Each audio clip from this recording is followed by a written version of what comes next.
going to spend the next, how many minutes, Jane? 45 minutes?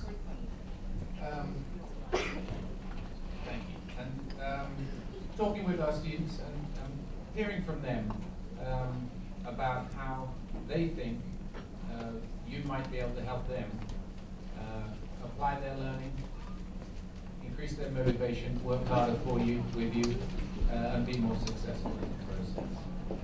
So I'm going to ask each of them just to introduce themselves so that you know who they are, if you don't know them, and what their majors are, what their backgrounds are, where they're from, and how much they love Towson. And then we're going to throw some questions at them, and I hope you'll have a chance to ask them questions also when I've got through the 3 or 4 that I'm told that I absolutely must ask. So please, tell us who you are.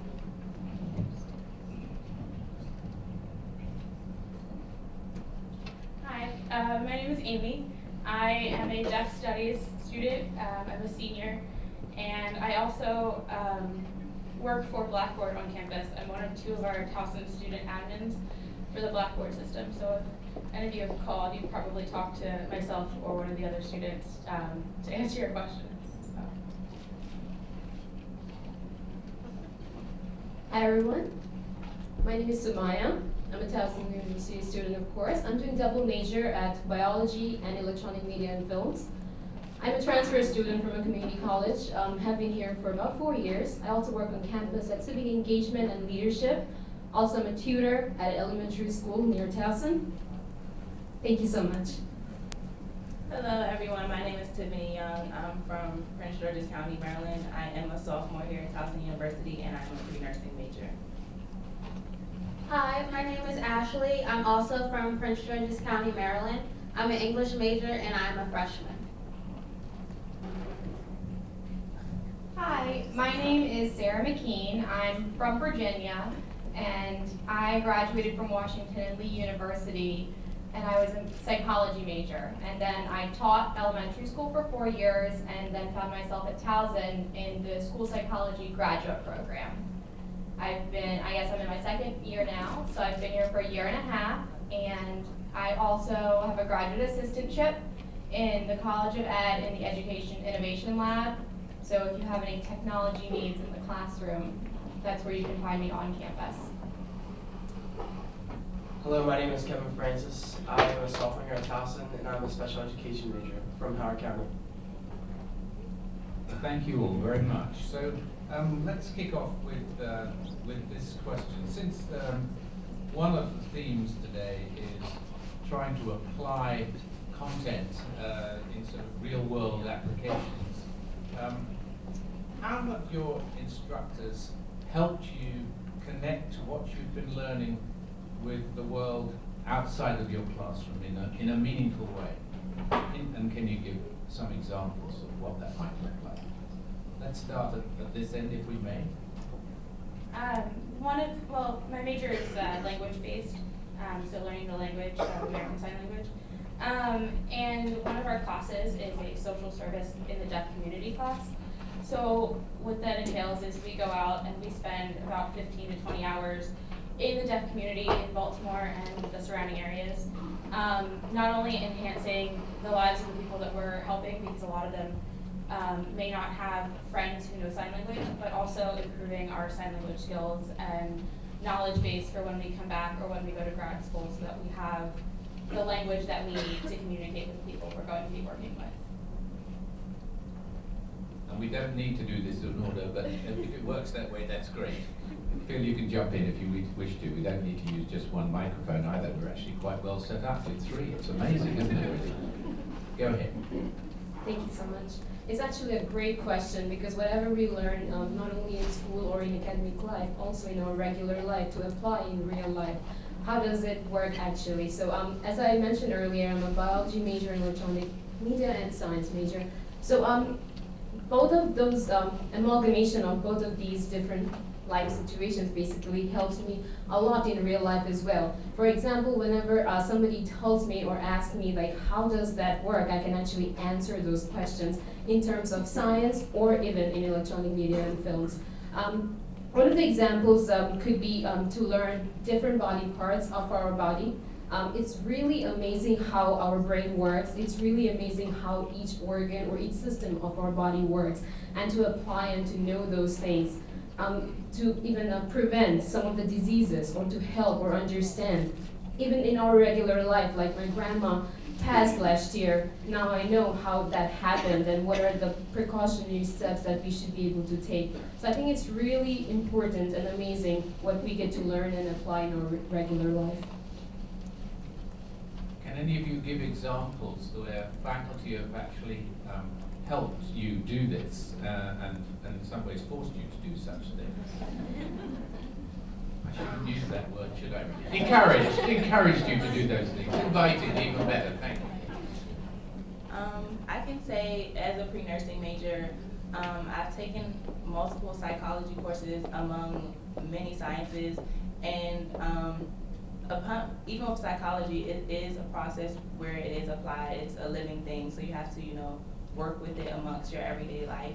So it's really eye-opening. The things that you learn, it has to be applied to everyday life because it is a part of everyday life. So it makes you look at things different and not just the surface of things, but why things occur, why people think the way they do, and what causes some of the reactions that they have upon the surface, instead of just seeing what's happening, but understand why it's happening.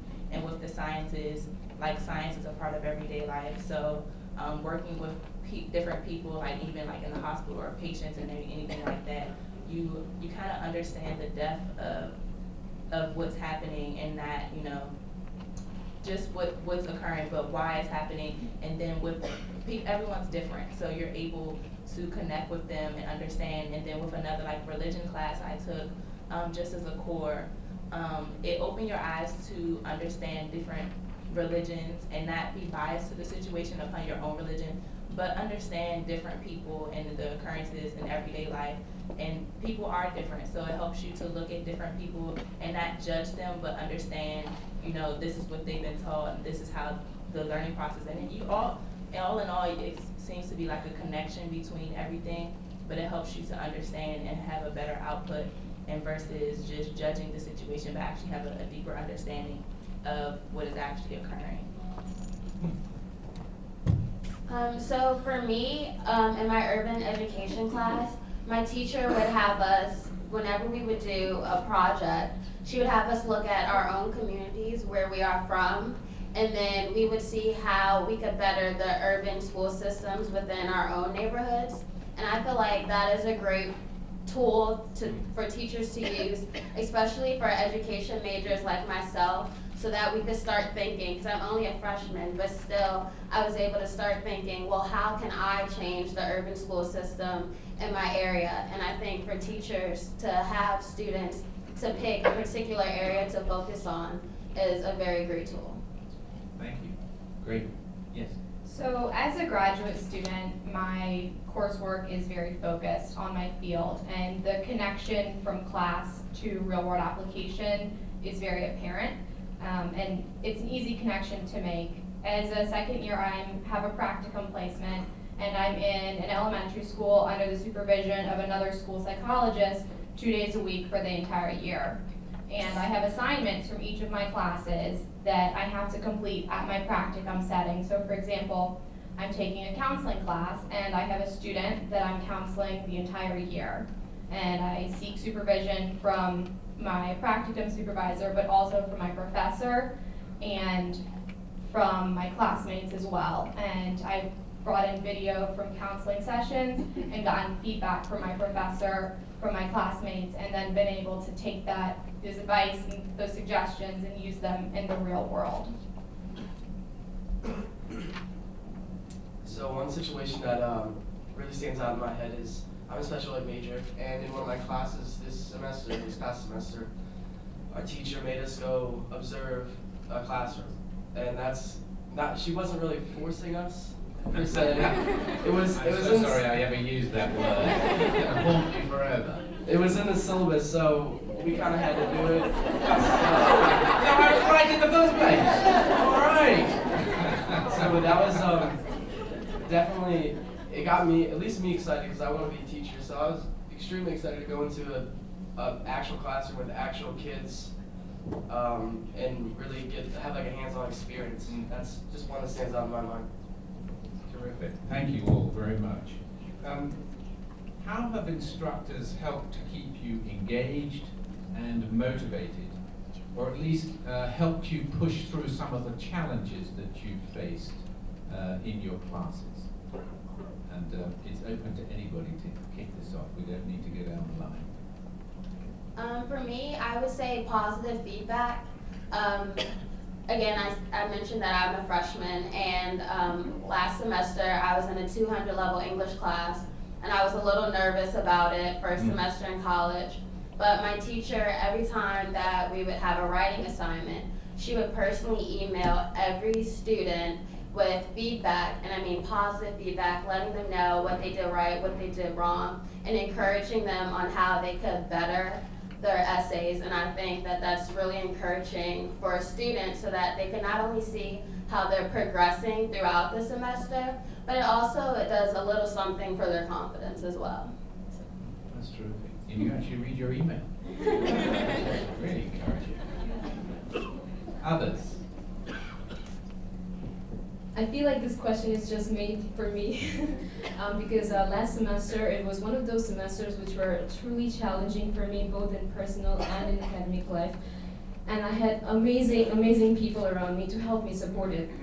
One of them is actually present here, Professor Tomlinson. She was amazing throughout the entire process.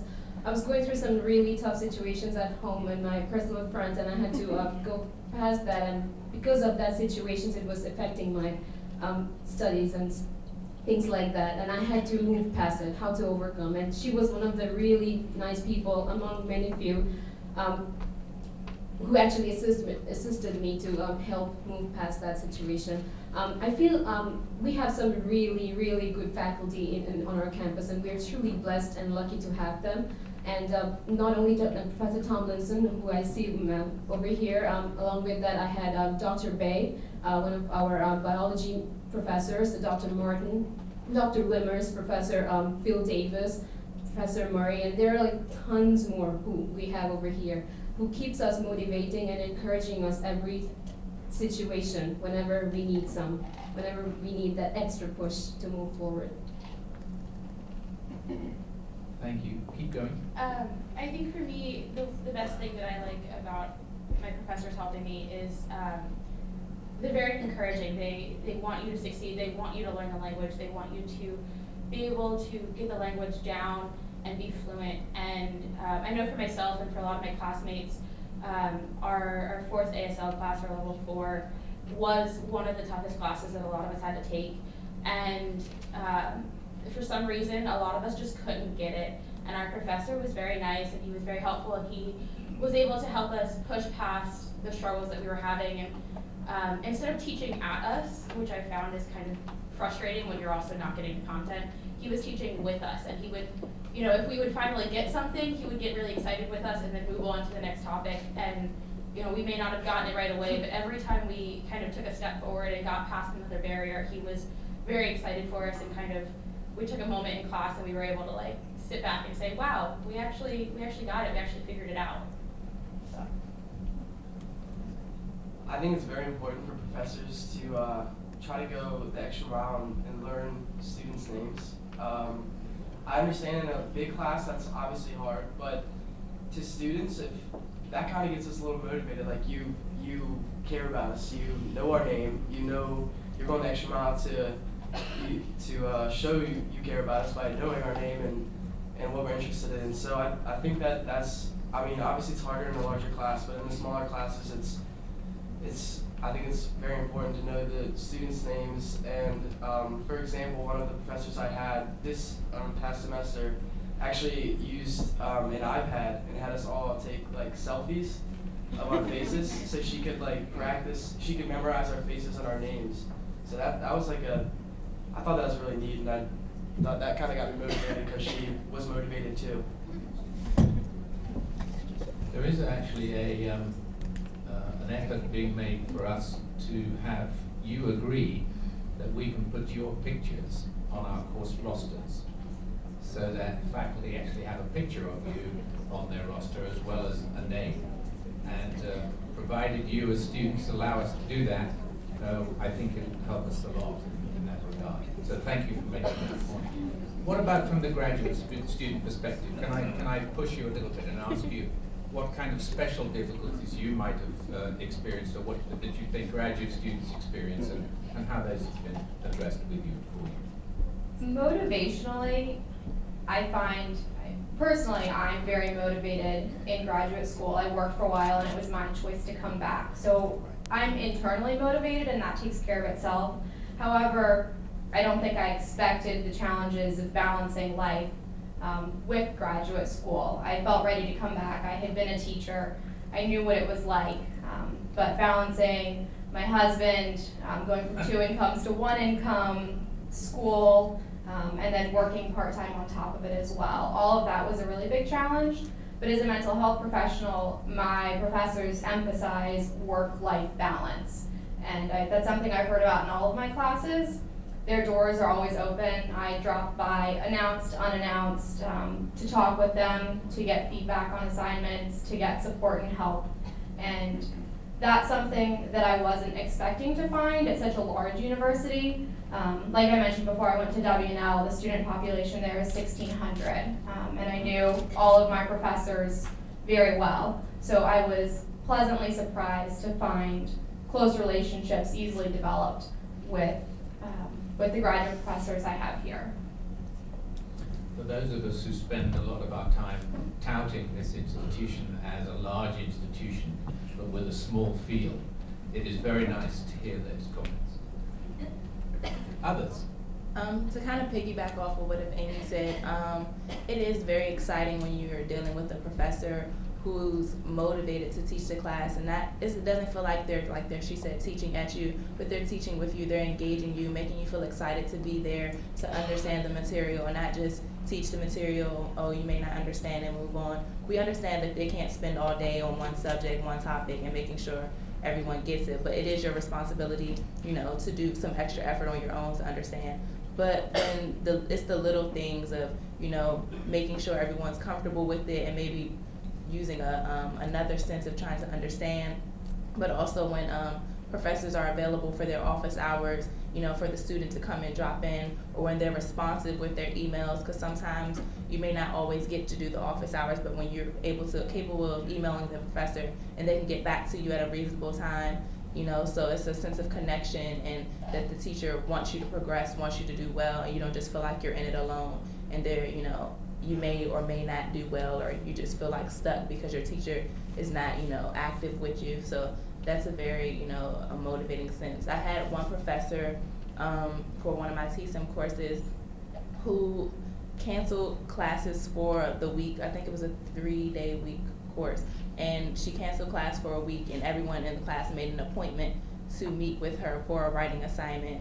And she sat down personally with just that one individual, went through their paper, what things could be corrected, what things could be done better. And that just was like a personal connection where you can get to look over, oh, I understand, oh, I should have did this better. And it was like just, made you feel refreshed that your teacher was able to do that with you. And so you can progress not only from that, I've been writing papers, enhance my writing skills and better me from that because of that personal connection. And that's one thing that was very motivating to me as far as papers, because you'll have those in many courses, and the depth of papers is, it could be a little intense and frustrating, but that was very helpful for me. That's a terrific segue, because my next question is about writing assignments. Did you read the questions before? Oh, you must have. What kind of feedback, and we've heard some, what kind of feedback did you get on writing assignments that helped you with future writing? Or what would you like to have heard that you didn't? And how did you get this feedback? Was it only from professors, or did you get it from peers or others? We had an interesting session on writing this morning, and I think it's quite clear that it's a key component to a high quality education. We need to be doing this as well as we can. So help us think through that a little bit. So one of the most important pieces of writing that school psychologists do are writing psychoeducational reports after we test students who need IEPs. And In my practicum placement this year, I've had to test students and then write these reports, and it's my first time doing so, but it's a real kid, and it's their life, and so it's very important that we do well on these legal documents because they'll be in their file forever. One of the things my professor has had us do has peer editing each other's papers first. We use the rubric that she provides and we peer edit with track changes and we send them back. When we submit our papers electronically to our professor, we have to submit the peer feedback track changes as well. And then our professor reads them. She reads the suggestions our peer editors gave us often, and then she makes her own track changes back to us. And she often says, I agree with your peer editor, or why didn't you make that suggestion that your peer editor made? It was a good suggestion. And so knowing that, I guess professors are taking the time to read all of our work, read the suggestions the peers made, and then give their own feedback and track changes, and asking us to make those changes before submitting the papers, or before submitting reports to our supervisors, has been really helpful in improving the quality of writing. And I think peer editing is very helpful in seeing how others go about writing a similar type of, producing a similar type of writing. Seeing more examples is really helpful. I couldn't have said it any better myself. I would concur. Peer editing is very beneficial, and it not only does it show you someone else's writing style and how they go through and do a paper and how they break things down, but it also it kind of gives you that connection with that person in that class. So there's a lot of times in class where you don't really have someone, where you might not have someone to connect with in that class. So if the professor requires peer editing where you need to go out and meet others in the class, you'll feel more comfortable sharing in the class and more comfortable sharing, giving your work. And then just one more quick thing, what helps me is those words you don't want to see on top of your paper is, please come see me after class about this paper. But honestly, that's the most helpful, because we know, as a student, I know what you want to see on the paper, and from there, the student is in the right direction, and the paper will be a lot better just because the professor had an input on the paper. Thank you. Others? I think for me, my major is a little different. We don't have a lot of writing assignments because we are learning a visual language. But our assignments are more video based, so we actually record ourselves signing an assignment that our professor has given us, whether it be questions that they've asked us and they want us to give answers to. And my one professor this semester started a really cool idea. She had my video playing on one side of the screen and then recorded herself on the other, and she would watch what I was signing and pause the video if she found something that I needed to change. And she would sign that back to me and give me that feedback, and then she would play my video again and repeat the process throughout the video. So my video started out as 1.5 minutes. Her feedback video could be up to 4 or 5 minutes in length, with positive feedback on how to change the structure of my language, or how to change, maybe the sign that I used was incorrect and I needed to use a different word or a different sign there. And it was all very helpful because in the end, the goal is to get us fluent in this language, and that's exactly what she's trying to do for us.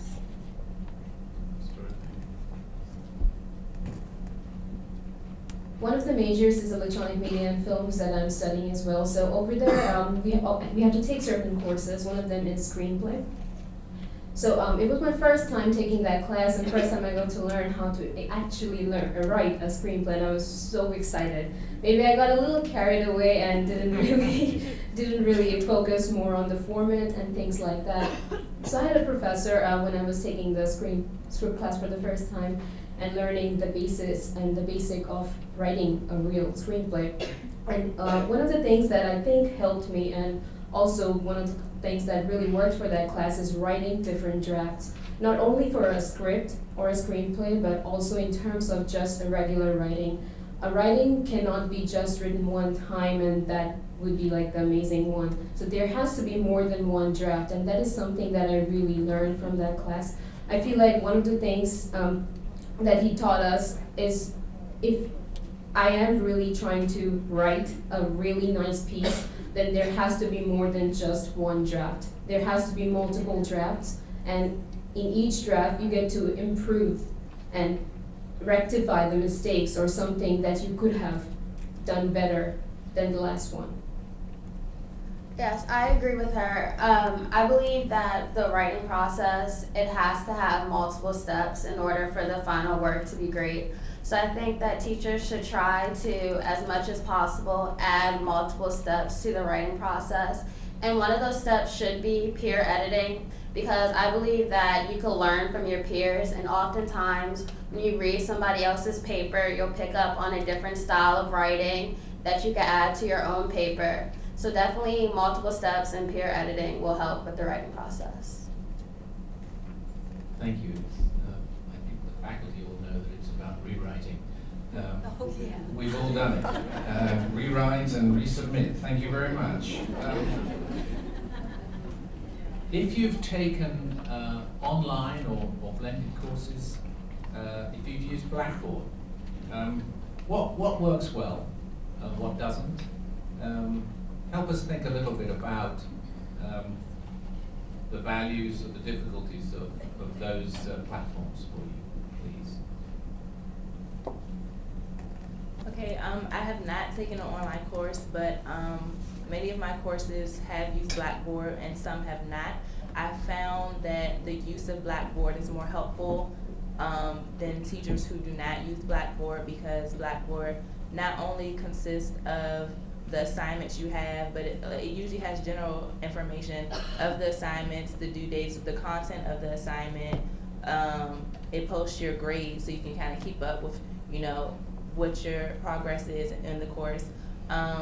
In classes I haven't had Blackboard, the teachers didn't use Blackboard, it was a little more difficult. I mean, they give you the assignment, yes, but it's not like something that you can double check up on. You have to email them, and professors may not always be prompt with their emailing responses.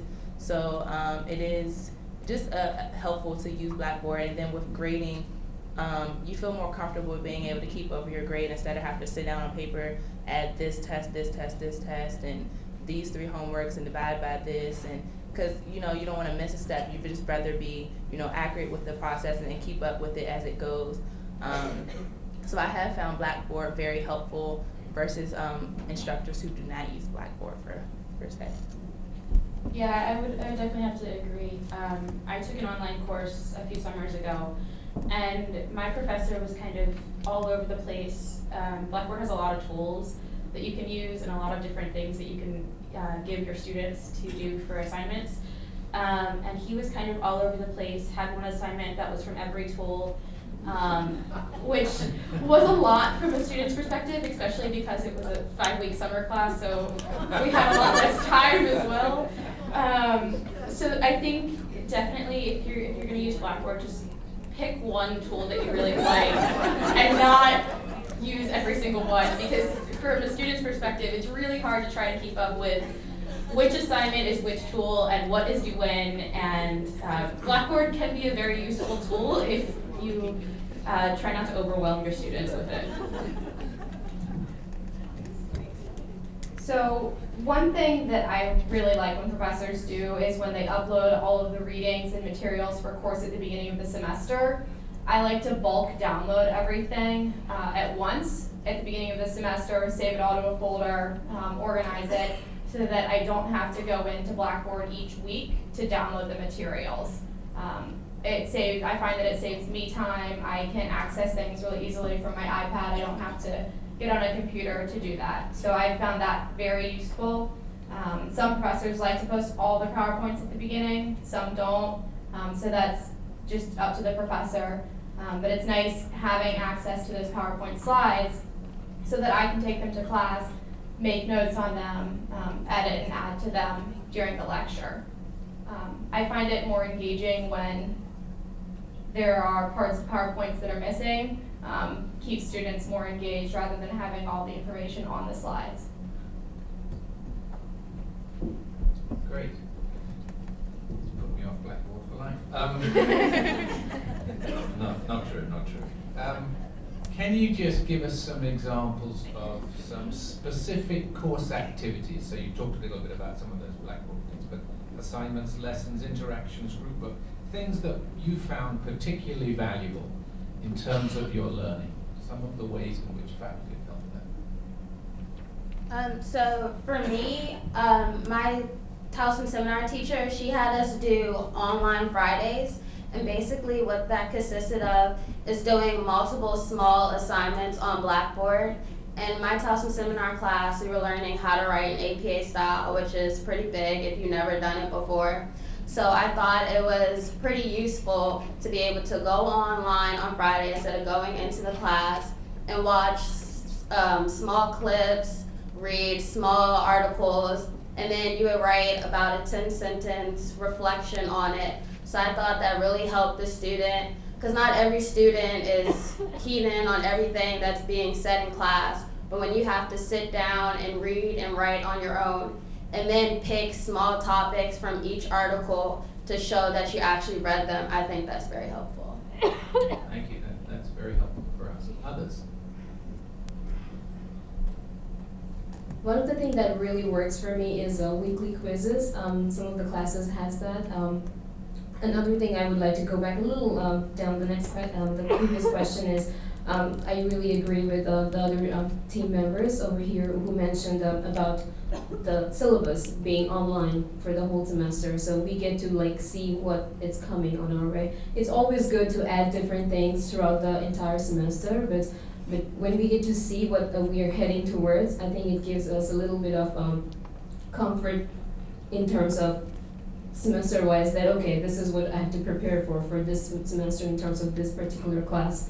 I think weekly quizzes really helps me. I know as a college student, I definitely should be on top of my game and I need to push myself and do better. But I still feel like that weekly quizzes helps a lot. It makes me realize that, okay, I went through this material, I have to be really prepared for this before the main exam comes in. And since it's a weekly quiz, it's based on grades and everything, it pushes me to work even a little bit harder to work for that quiz, to get prepared for that quiz. So I think that's really helpful.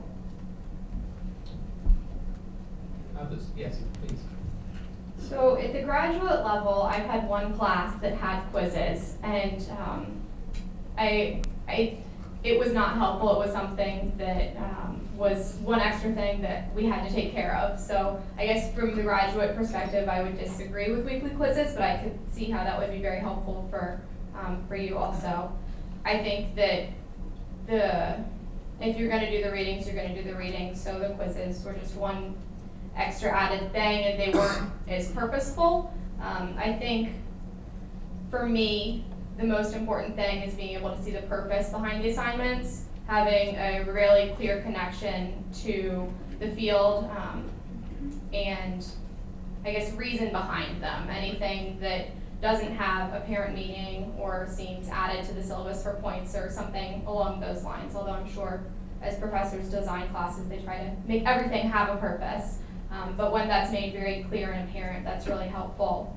And one particularly memorable activity that I've done in class was to have a debate, and our professor scheduled it for about the first 20 minutes of class, but everybody was so engaged that she let it run an hour long. And that was just a really memorable activity to me. Everybody was very engaged in that debate in class rather than just having a lecture. So another part of this question was, let's talk about blended courses. And I've taken a few, and I'm currently taking an online class right now. But one of the courses that has really stuck out in my mind is one that's called a flipped classroom. I don't know if you guys, I'm sure you guys are all familiar with it. So it's... We invented it. Yeah.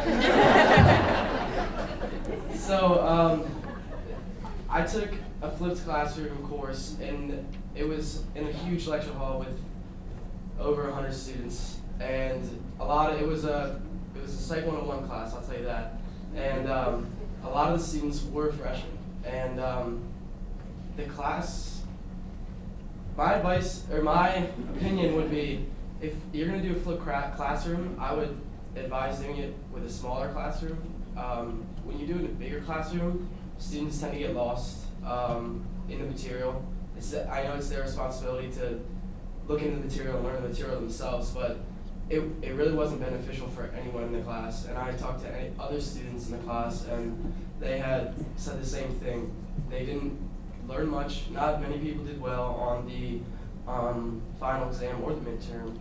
And so the class style was, you go home, you learn the material. We would have to take the quizzes that they were talking about by Sunday, and we had 10 learning assistants that we would come in and do activities. And you can't really do activities with a class size that big and have them be effective. That's just how I felt about the flipped classroom. Thank you. Other thoughts on any of those? Let's move on to the last question so that we have at least a couple of minutes for those of you out there to ask. In the light of your experiences, any additional advice you have for the faculty? Here's your chance. I really think that, okay, so going a little bit far about the Blackboard, and that would incorporate this question as well. I think what we are doing at the moment is pretty good. It's giving us a chance, an opportunity to talk directly to our professors, and then professors meeting maybe few of the students representing the entire campus. In terms of blended courses, I think it can be helpful to a certain percentage and not helpful for a certain percentage as well. I personally am a kinesthetic and a visual learner, so for me, yeah, I tend to go a little old school at times. I like that one-on-one conversation with the professor, them teaching me like in person, but sometimes it also helps me. An online course is really helpful. I remember one of the preliminary courses, because EMF is a screened major, and you have to take 3 courses in order to get into the real major. And Professor Medluck was one of the professors for one of those online courses, and I really enjoyed that class actually. I enjoyed it that I could do it in my time. I could finish the course, along with that I could do something else. I didn't have to be in class for a specific time and in that particular time and be punctual and go at like 8 o'clock in the morning. I could just visit at 8 p.m. at night as well, but definitely finish my task as well. So I think it depends on students, but it really worked for me. I feel like, again, reiterating myself, the professors and the faculties that we have at the moment on our campus, I feel really blessed to be a part of Towson Student, and I really I'm wishing you good luck and just keep doing what you're doing. Thank you so much for helping us. We should probably stop there, because I don't think you'll get an answer very confident in what you've been doing, people. Any other thoughts, please, on that one? Go ahead, and then I'm going to open it up. So I'd just like to thank all the professors that I've ever come in encounter with, and they've been very helpful with I'm registered with the Disability Support Services, and I have a series of accommodations that you professors have to meet to accommodate me. So I'd like to thank all the professors that have ever accommodated me, because they've done so, they're more than willing to do so, and they always do with a smile on their face. So any piece of advice to any of the professors that do come and encounter with a student who's registered with the DSS, be patient and definitely meet their accommodations, because those students, it doesn't seem like it at times, but they're trying as hard and even harder than those students in your classes that are getting A's, because there's so many things that you can't see with these students that are going on in their head, and they have so many disabilities that you don't know about. So just be patient, and thank you again for being so accepting of us.